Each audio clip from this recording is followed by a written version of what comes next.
Saints players who disrespected fallen cop horrified when they see what's over stadium at this week's game. The protesting players of the Saints and Packers got a taste of their own medicine before they squared up for a classic battle of gridiron football at Lambeau Field. Just before the game started, the fans and players saw something in the sky that they weren't exactly used to seeing.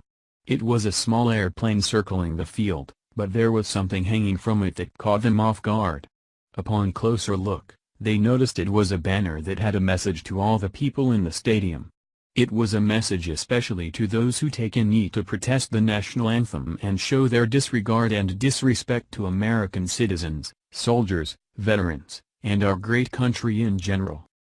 The banner trailing behind the small aircraft stated, "Real men and NFL owners should stand for our country." If that's not a statement about being a true man and American citizen, then I don't know what is. It targets men specifically because it's pointed directly at the extremely overpaid athletes who've plagued the NFL with protests and turned away so many fans that ratings are nosediving faster than a bee going in for the sting. Nothing stings more than seeing ratings tank, right? Lambeau Field got an interesting treat hours before the Green Bay Packers Week 7 contest versus the New Orleans Saints. Per Tom Pelissero of the NFL Network, there was a plane flying over Lambeau Field with a banner saying "Real men and NFL owners should stand for our country." Here's a look at the banner. The NFL has been dealing with the national anthem protest the last month. More players started to take a knee or sit during the national anthem after President Donald Trump said players should be fired for protesting. There is no word if the Packers or Saints saw the banner, but even if they did, each team's biggest concern for today is trying to find a way to win rather than worrying about a banner. There is no bigger concern in the NFL than winning and selling. If the team is losing games, then they're losing money. If the team is losing fans, then they're losing even more money. Nowadays there are many teams experiencing losses on all sides of the spectrum. Losing games, losing fans, losing money, and that's not good for a team's longevity in the league. The players, owners, and Commissioner Goodell need to come to an agreement that gets these political protests out of the NFL games or the league will eventually tank. If the league tanks, that could be a great thing for us. We might get to attend games for normal everyday prices. It was reported that NFL players and owners gathered to discuss the situation with the protesters taking a knee.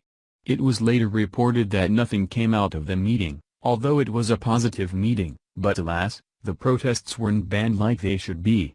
Some people remind us that military veterans fought for our right to protest and have peaceful assembly. That's correct, however, the NFL players are at work and they should not be protesting while they're at work. They are protesting towards their own fans who are now turning their backs on their team, their favorite players, and the league in general. If you protested things at your job, then you would probably be fired. The protesting NFL players should be fired too. Of course, that's not how the league or million-dollar NFL contracts work. Teams who lose don't make as much money, so suspending players isn't in the best interest of the team owners. However, the league could fine any players who protest during the national anthem. Nothing talks more than money, so if players were fined $25,000 each time they protested, then we would see people stop that real quick. Protesting the national anthem has been going on for quite a while in the NFL and it hasn't made a difference except for people boycotting the league. NFL players need to remember that the customers, fans are why the players can have million-dollar contracts for playing a little kid's game. If fans didn't spend so much money to watch a game, eat the overpriced food, and get ripped off for things like parking and expensive drinks, then the athletes wouldn't earn so much money. Could you imagine if the NFL players only earned $1 million each? If that was the case, then we'd have normal price food and drinks in the stadiums.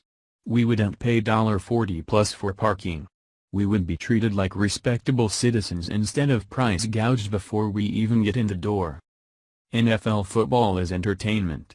It's time for the players to realize that we are paying their salary and we don't want politics mixed in with our entertainment.